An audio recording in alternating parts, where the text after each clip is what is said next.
want both of them on. We just put that one over here so they don't like get too close to each other. Or when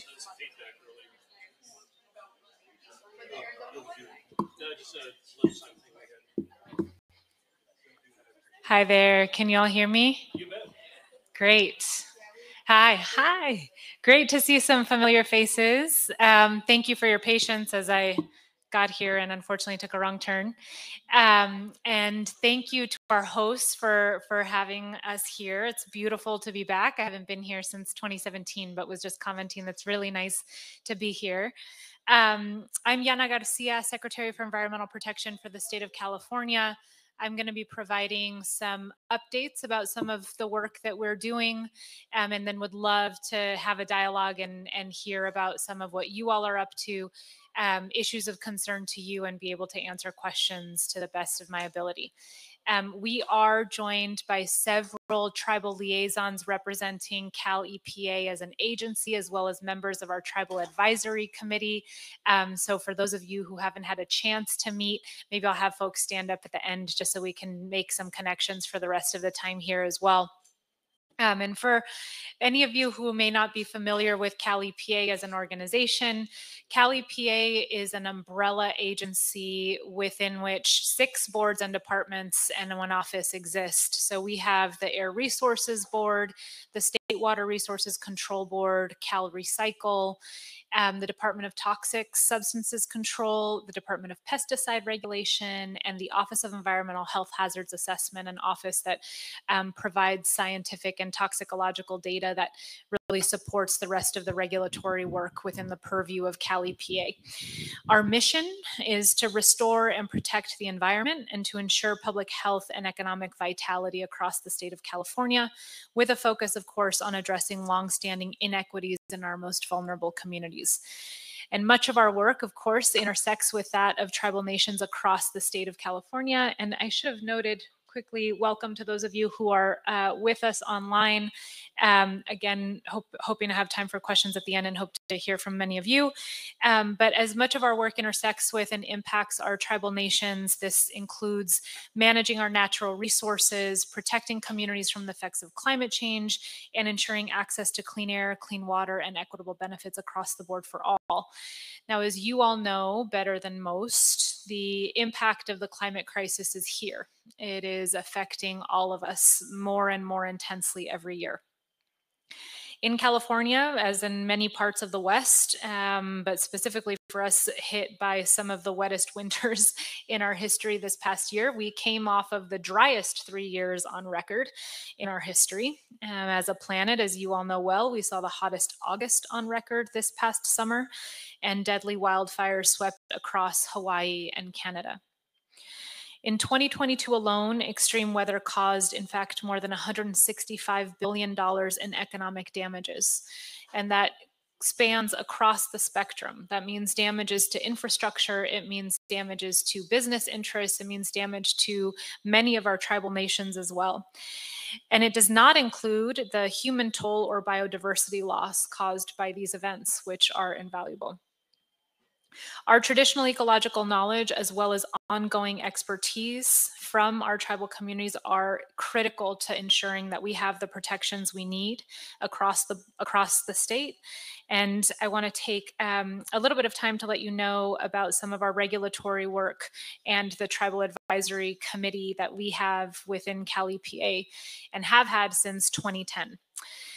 Since that time, since 2010, well over a decade, the Tribal Advisory Committee, a 7-member committee that works across CalEPA's several boards and departments, has played an integral role in providing feedback and guidance and direction to the Secretary, to the Office of the Secretary, and to the leadership across each of our 6 boards and departments. In June 2023, most recently, we welcomed 3 new members to the Advisory Committee, and we're continuing to accept nominations for 2 remaining vacant seats. I share that as an opportunity for potential partnership for any of you who might be interested in joining this committee. And the Tribal Advisory Committee generally meets quarterly. Our meetings are open to tribes from across the state. We regularly receive and review programmatic updates regarding enforcement work, investments, et cetera, through this Tribal Advisory Committee and get feedback on the same. earlier this year in recognition of the critical role that tribes have played in stewarding our land and protecting our environment, and to remind members of the public, as well as each and every government representative that walks through our doors, that our tribes are with us, are still here, are key partners in our work.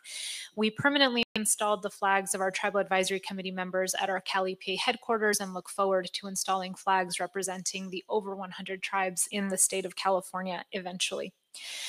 I look forward to continuing to meet with our advisory committee. I had the great pleasure and privilege of serving as the deputy tasked with convening our tribal advisory committee prior to becoming secretary. So it's an area of work that is very near and dear to my heart, and I look forward to continuing it now as secretary. And I look forward to your continued interest in our work, and hope that any of you who are interested in becoming members can reach out to do exactly that. I want to talk a little bit about some of our consultations and start with the Water Board, as I know that there's many years of interest in this area of work. And actually, before I do, I want to pause to just take a moment to share my top 3 priorities as secretary, because the first is actually securing a clean, safe, and sustainable water source for all California communities and for local economies.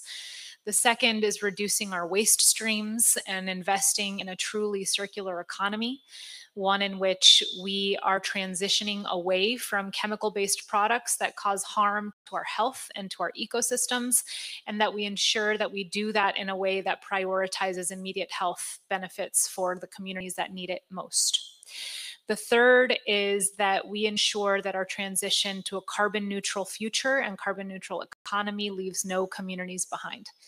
And that means that we prioritize direct benefits to communities that have long borne the disproportionate pollution impacts caused by industrial activity, caused by a carbon intensive economy and drivers of that economy across the world, across the nation and the state. And it also means that we leverage opportunities in this new carbon neutral economy that we are creating to create opportunities for growth, opportunities for education, opportunities for economic stability for our communities and in particular our tribes. So when the Water Board engages in their consultations, they have conducted over 70 consultations since 2022, and the most recent sort of subject of those consultations has been tribal beneficial uses. These are beneficial uses that fit into our basin planning processes for all of our regional basins across 9 regional boards in the state of California. There's actually a parallel track session that's going on right now. So I think maybe some of our water wonks are in there to talk about beneficial uses and those processes. But those are critical to ensuring that we are not only accounting for uses in economic activity, of course, but that we're also accounting for cultural uses of water, that we're accounting for subsistence fish uses of water that are so important to our tribes, not only from a historical and traditional standpoint, but in terms of sustaining a life force moving forward. And I note this, that this is one of the areas in which our tribes have played a critical role throughout the state of California, not only for tribal communities, but also for Californians. We all benefit from the protections that are leveraged to our waterways if we are regulating to the uses that come from our tribes, that come from historical, traditional ecological knowledge, and the longevity of our cultures and traditions. The state board has also recently heard quite a bit of input from tribal leaders on the board's efforts to update and implement the Bay Delta Plan, which is a critical planning process for the state. As many of you know, the Bay Delta is sort of the heartbeat of much of our water system across the state. And we are entering into a Bay Delta planning process for phase 2. And our staff report for the State Water Resources Control Board was released in September and does integrate input from some of our tribes, and also kicks off a process through which we will get additional input through that rulemaking and through the process in the Bay Delta Plan. Saving our Clear Lake Hitch has also been an area of great collaboration across not only state government, but really so many of our tribal stakeholders and tribal members and nations have brought state government together to engage in a task force that is really coordinated to ensure that we no longer lose this precious species and that we regulate our waterways in order to protect the Clear Lake hitch from extinction. This is not a place that we want to be in. We're in a similar place with respect to many of our salmon runs. It is something that requires our immediate and urgent attention. And in my view, an all hands on deck approach to ensure that we are well coordinated to protect these species that rely on us to not only do the job that we've been doing and doing government's work of protecting the environment, but also do even more, because these are dire times for not only the hitch, but also our salmon populations. And speaking of salmon, in May, the Karuk tribe and others filed a petition with the State Water Board requesting that they establish minimum in-stream flows in the northern reaches of our state in the Scott and Shasta that are protective of salmon population recovery. Another area of work that is very close to my heart, that I know is very close to the governors, and that we want to make sure we get right up in that region, and really appreciate the ongoing stewardship that our tribes have been really holding. And it's time for us to really turn to how we can support that work moving forward. The State Water Board has held a couple of hearings now, several workshops, including a workshop that'll happen next week in Wairika to address the concerns around the Scott and Shasta and to talk through an approach for minimum in-stream flows. I will share here that the board is also looking at how to engage not only in an emergency situation up there for salmon, but also how to engage over the longer term, given that so many of our tools are not designed to respond to fish emergencies per se. Unfortunately, we've seen some disturbing trends in that region where sometimes the fish do better in drought because we actually have controls on some of the pumping that happens and some of the water uses that take place. We're looking at ways to ensure that the fish are protected no matter what the season is, and ensuring that we are not only responding to those crises moments, but that we are establishing flow criteria to protect the fish over the long term. The Office of Environmental Health Hazards Assessment, I think many of you have been involved in some of their work to track the indicators of climate change. The Office of Environmental Health Hazards Assessment, or OEHA, does a lot of scientific analysis, as I mentioned, and much of it relates to a sort of backward look to evaluate progress we've made, and unfortunately, in many instances, to evaluate some of the conditions that have changed as a result of climate change or pollution impacts. That's the case for our indicators of climate change work, and that's also the case for a tool that we administer called CalEnviroscreen, which takes a look comprehensively at the socioeconomic vulnerabilities underlying many of the disproportionate health and pollution burdens caused by a variety of activities that happen across the state. So importantly, in the indicators of climate change reporting, moving forward, we've taken steps to not only consult with tribes, but also deploy state resources to support tribes in their own environmental preservation and conservation work in order to respond to some of the data points that we've seen.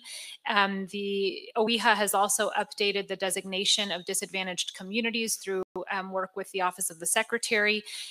This is a designation that is quite unique in state law in California, but has been established for the past almost decade through the enactment of Senate Bill 535, which required at least 35% then, but now cumulatively up to 60% of our California climate investments dollars go to what are known as disadvantaged communities across the state. And we use a tool called EnviroScreen generally to identify those communities.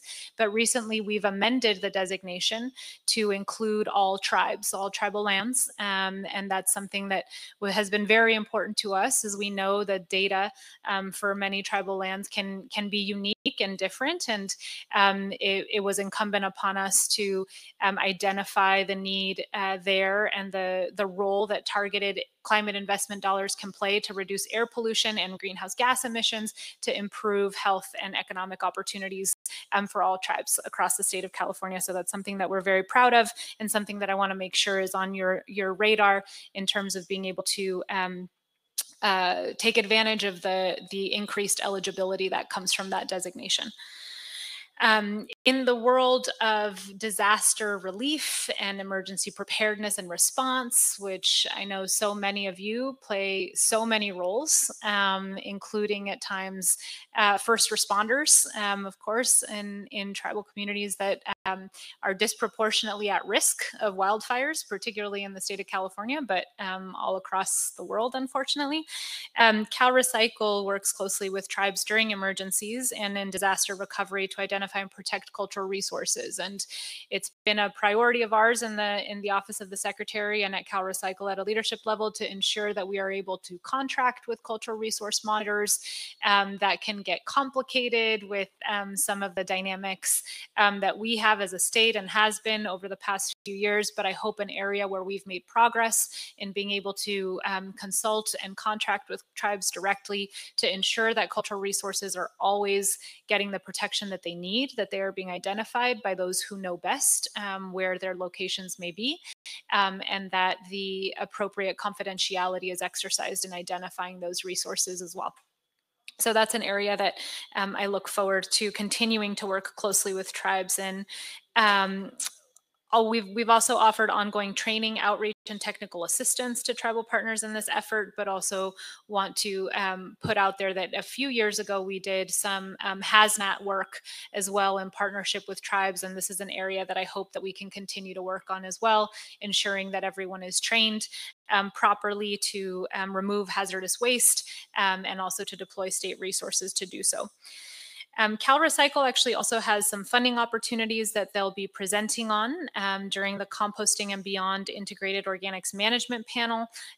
So I won't go too much into that, but I do want to highlight one grant opportunity currently, which is the Community Composting for Green Spaces grant program, which allows tribal entities to create or expand existing community composting sites on lands owned, managed, or stewarded by tribal community members. This is an extraordinary opportunity, I think, to be able to really invest in some of the unique composting programs that may be happening out there. And the grant program includes components and recommended through tribal engagement, including increased indirect cost caps, reduced reporting requirements, and importantly, the removal of limited waivers of sovereignty to consent to jurisdiction clause for our terms and conditions in the grant making process. And I note that because I know that it's challenging sometimes to engage in some of these grants without that accounting for the difficulty around limited waivers of sovereignty. Now, moving on to DTSC, the Department of Toxic Substances Control, but sticking with funding opportunities, the Department of Toxic Substances Control also offers grants to assist with addressing environmental investigations and cleanups at properties throughout California. The goal through this grant program, particularly as it pertains to tribes and tribal opportunities, is to empower tribal governments and others to facilitate the return of blighted and underutilized properties to safe and productive use. Part of a larger $500 million Cleanup in Vulnerable Communities initiative. This program is funded through the Equitable Community Revitalization Grants Program, and it presents a real opportunity for us to come together and for tribal governments to apply for funds that can be utilized for cleanup of parcels near culturally sensitive lands. I'll note that the applications for round 2 of funding did actually close earlier this month, but there will be subsequent rounds. And there are folks in the room who can probably help answer questions. And I'm looking to my colleague, Jamie Wynn here, who will be helping track if any of you are interested in receiving more information there as well. Moving into some of the Air Resources Board's work, I want to note that the Air Resources Board's research division, in collaboration with CalEPA and several external experts, is in the process of creating a community science model for use across CalEPA and throughout our boards and departments. And in that model, we've had 3 tribes: the Big Pine Paiute, the Owens Valley, the Caddo tribe, Gabrieleño Band of Mission Indians, and Kizh Nation, along with 7 community-based organizations. We've had them participate in this effort, which is ongoing through March 2024. So I encourage anyone who's interested to please get more information from us before the end of the session. And so far, there have been a series of initial meetings to agree on work group structure here, decision-making processes, and broad content of this community science model that is being drafted and planned for public engagement. And there will be a workshop anticipated for early 2024. I will say that these models are really critical to help the Air Resources Board understand where we can be leveraging more direct emission reductions of toxic air contaminants and criteria pollutants in addition to greenhouse gas emissions. It also provides a real key touch point for many of our investment strategies to deploy for renewable energy resources, for electric vehicle deployment, et cetera. So looking forward to seeing more tribal participation there. Of course, the work in partnership with several air districts to ensure that we are supporting the deployment of tribal cultural burning is also a high priority for us. We know that in stewarding our lands and ensuring that we're actually investing in resilience capacity, these cultural burns are critical. They're key to making sure that we're able to steward our resources for years to come and also protect communities. I will acknowledge that, we hear often that some of the air districts are less amenable to some of these activities than others. And it's always important for us at the Air Resources Board and within the Office of the Secretary to understand where we can be helpful in working with those air districts alongside with you to ensure that they're really appreciating the importance of these activities and that we're putting the imprimatur of the state's priority on this as well, to the extent that that's helpful. Finally, there's a host of clean mobility options, investments through a pilot program. There's AB 617 community air protection funds. There are supplemental environmental projects that, many of you, I think, are likely familiar with. To the extent you're not, happy to follow up with more information, but really strongly encourage tribal participation in these funding opportunities that are really designed to address pollution burdens, longstanding, but also those associated with particular industries, and so want to be able to continue to deploy those to good use for tribal communities. Additional funding programs, such as funding for zero emission buses and new air quality monitors, and outreach associated with the same, technical assistance associated with the same as well, are also well underway. And so looking forward to continuing to partner with so many of you on that. There are so many resources now that we're seeing deployed across the state. I want to acknowledge the real leadership that many of our tribes have played in deploying solar energy resources and ensuring that there is plug-in infrastructure at any new developments on tribal lands, and to really invest in our buildings as hubs for decarbonization, for energy storage, and to really build the type of future that we need to see to reach our carbon neutrality goals by 2045. I'm really excited to see so much of that. We wouldn't be where we are as a state without the leadership of so many of our tribes. So want to acknowledge that much of that is already underway, and recognize that, of course, we're aware that not all tribes have access to the same level of resources. And so want to make sure that we're able to get resources deployed to where they're needed most. So I want to close to make sure that we have time for questions, but I'm just grateful to be here again. This is such a good opportunity to have a touch point with you all, to get a sense of how we're doing, what kind of information is useful to you, what we can deploy that would potentially be able to catalyze more activity and more progress that we want to reach. California, of course, is at the forefront in so many ways, particularly in the space of addressing the impacts of climate change. And we still have a lot of progress to make. We know that there are inequities that still persist across the state, but there are also just real risks that we all face collectively. And because we all hold the solution collectively, I just look forward to continuing an ongoing partnership with you all, and happy to turn it over to questions. And I have no idea how I'm doing on time. I think we're good. Great. 15 minutes is great for questions. Oh, great.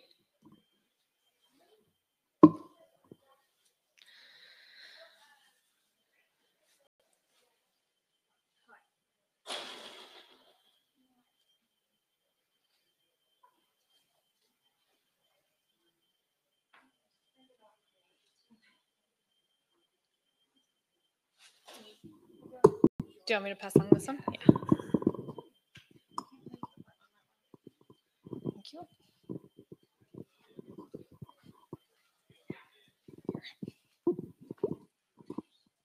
I just want to thank you for you mentioning waivers of sovereign immunity.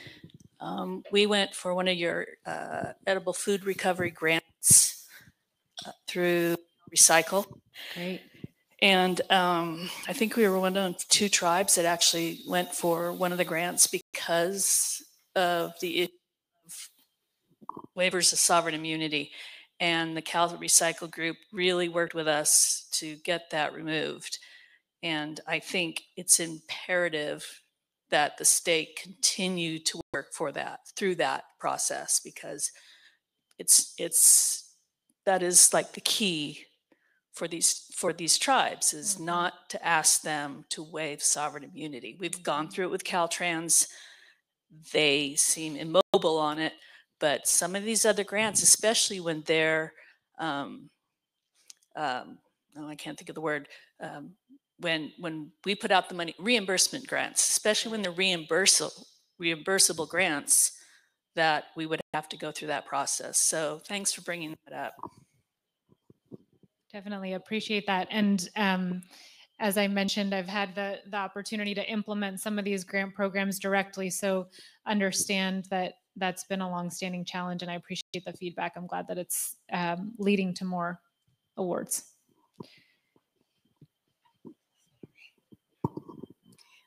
Thank you. You mentioned a volume of things today. Do you have like a white paper or some type of slide presentation where we could capture and go over a lot of the things that you mentioned today? Sure. Yes. Good point of feedback. Next time I will bring slides. I'm not so much of a PowerPoint person, but I will do that for sure. We'd be happy to follow up with you, particularly on some of the climate investment portfolio work, because that's rich, and the tribal beneficial uses, as well as some of the work on debris removal. We'll definitely make sure that the organizers are able to disseminate that. Thank you.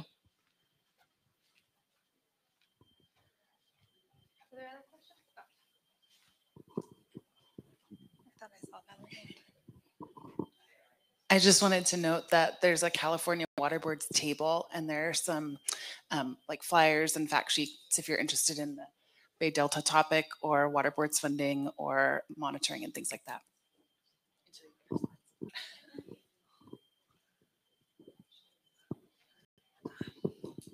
And my staff will be really thrilled when I come home saying we need a white paper.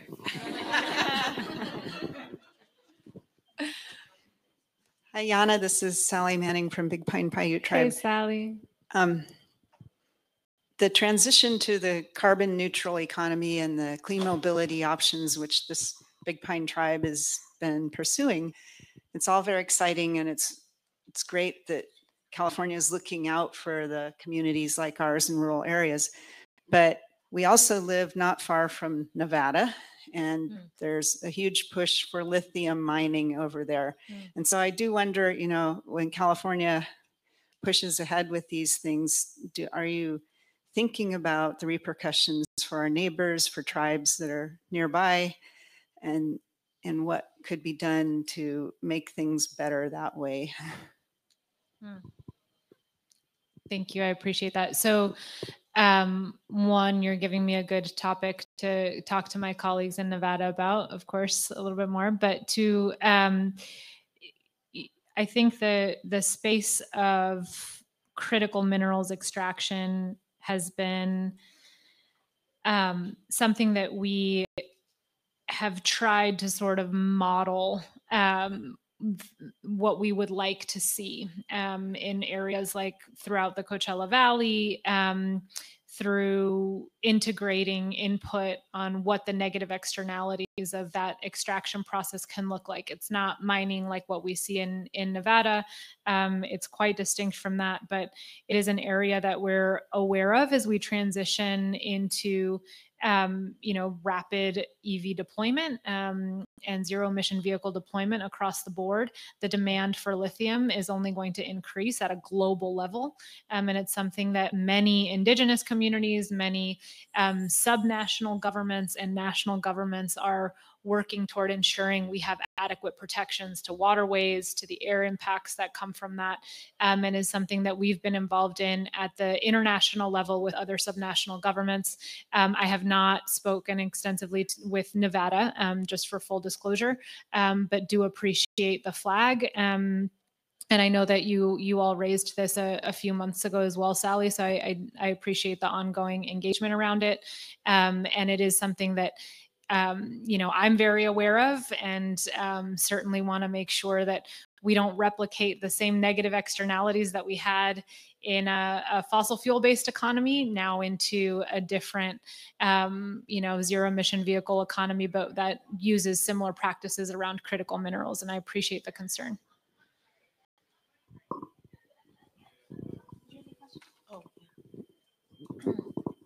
Hiya, my name is Irene Aquitaquid from Robinson Rancheria. I just wanted to find out if there is a tribal liaison for CalEPA, or are you using the tribal advisory to do that work? Yeah, so we've had quite a bit of transition, unfortunately, with our deputy for tribal affairs, but we do have a deputy secretary for environmental justice, tribal affairs, and border relations within CalEPA. Unfortunately, they're not here today, but there is that role there, and we do also rely heavily on our tribal advisory committee. But of course, we recognize the need to invest at a leadership level in that type of a position within the office of the secretary. I will also note that we have tribal liaisons across each board and department. So there's a tribal liaison key point of contact. I see a few of them here. Maybe those of you who are here can raise your hands really quick. I see. Oh, cool. More than I even saw in the first place. Raise them proud. CalEPA tribal liaisons right here, representing each of our boards and departments, and the Office of Environmental Health Hazards Assessment. So have a comprehensive team in that respect as well.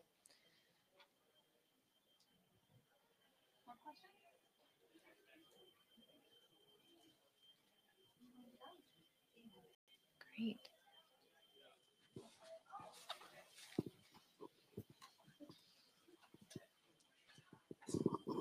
It's just a comment to all you tribal liaisons. Taking on that title, we need you guys to be fighters. We need you guys to step up to the plate for us and not just be words, be actions, Sometimes it just feels like a compliance thing. You guys in there just to be part of it and make us feel better. But we need you guys to be a voice for us and stand in there for us. We've been fighting for so long to get things right and equal, and there's no better time to now. These meetings are great and conferences, but let's see actions and less words.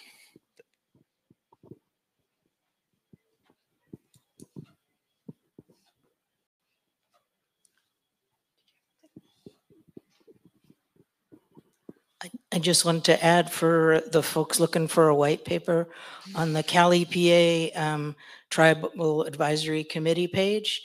There's a quarterly report that all the departments provide, and it gives you all of this information and more.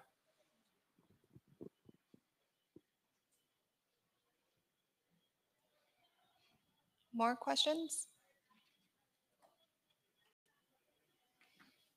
Since we have, I'm reminded of this because I see a res pen that I think I stole from you, borrowed briefly. The Klamath Dam removal is also providing a really, really extraordinary opportunity to think about restoration and regeneration of our lands and waterways. And another area that I just have to acknowledge is been something that we would not have engaged in would it have not been for our tribes in that region, and the leadership and the consistency and perseverance that they have all demonstrated and pushed both the state of Oregon and the state of California to engage in that process. And I'm also seeing my colleague Geneva Thompson here, who works at the Natural Resources Agency, our sister agency in this work. And she's also a wonderful resource, an internal advocate in the 100%. And so just wanted to acknowledge her here as well. I have one more question. Sure. A lot of agencies have diversity, equity, and inclusion training, but yet they don't see much of a remarkable outcome in the behaviors of their staff. And so I'd like to know, what type of training have you instituted that would, somewhat result in increased sensitivity when working with tribal governments? Great question.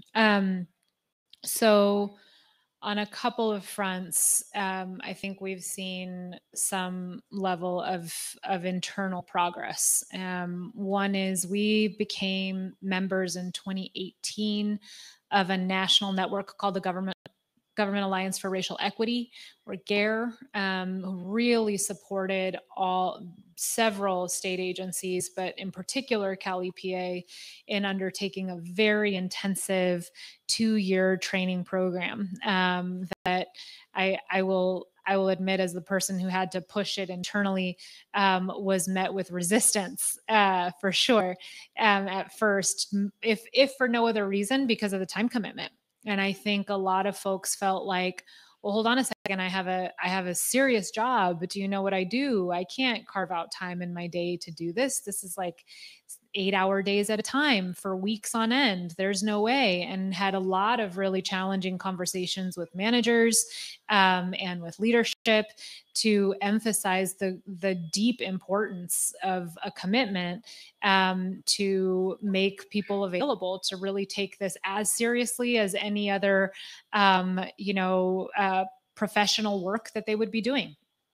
And that paid off, I think, in leaps and bounds. I think the unfortunate piece is I wish every single staff person would have been able to go through it, because as much as it seemed like an quote unnecessary time commitment, I think you talk to anyone who had gone through that training cohort and they have seen the value tenfold.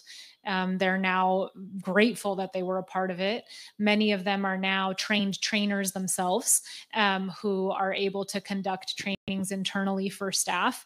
And I think that's so important because they actually can remember the mindset of someone who hasn't been through a training like that before. And those trainings are sometimes just baseline history. Unfortunately, as our national political frame informs us almost every day, like a history that is under attack in many other places, one that is critical for us to acknowledge, and one for which we did some additional work to make sure had some components of California's unique tribal history, and the fact that there are so many distinctions in California. And just because you may understand tribes elsewhere doesn't mean that you understand tribes in this rich state, and in a state that has a very different history with how tribes were treated. And so that's been really important, and I think has paid off quite a bit. We look forward to continuing that work. The Government Alliance for Racial Equity cohorts and that that network supports only to a certain extent. So I think now it's incumbent on us to continue that work moving forward. And so I look forward to continuing to do that.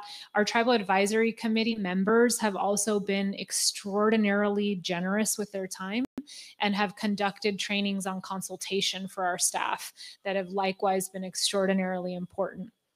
I note this because a lot of permit writers, a lot of engineers, a lot of folks that deal with environmental review don't always see, one, the forest for the trees, and also don't often see that any project that involves any type of ground disturbance may have an impact on cultural resources. And so that, I think, as a premise has been really important for our staff to appreciate. And that's something that I completely attribute to our Tribal Advisory Committee in their role, really pushing us to undertake. And so that's also been an area where I think that the staff across so many teams in our agency are now better informed about what it takes to conduct a consultation, what that outreach looks like, and in the realm of grant making, what a creative solution might look like to limited waivers of sovereignty, as an example.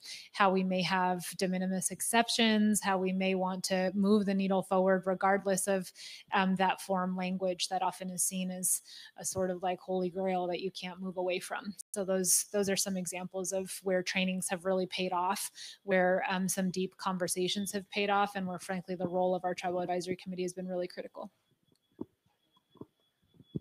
I'm not seeing any more questions either online, and I wasn't aware of anybody else who'd raised their hand. We are actually a couple minutes past the time we were supposed to go, but if you guys have another comment or question. Great. Thank you all for having me. Thank you for the work that you're continuing to do day in and day out. Really appreciate all of that. Thanks.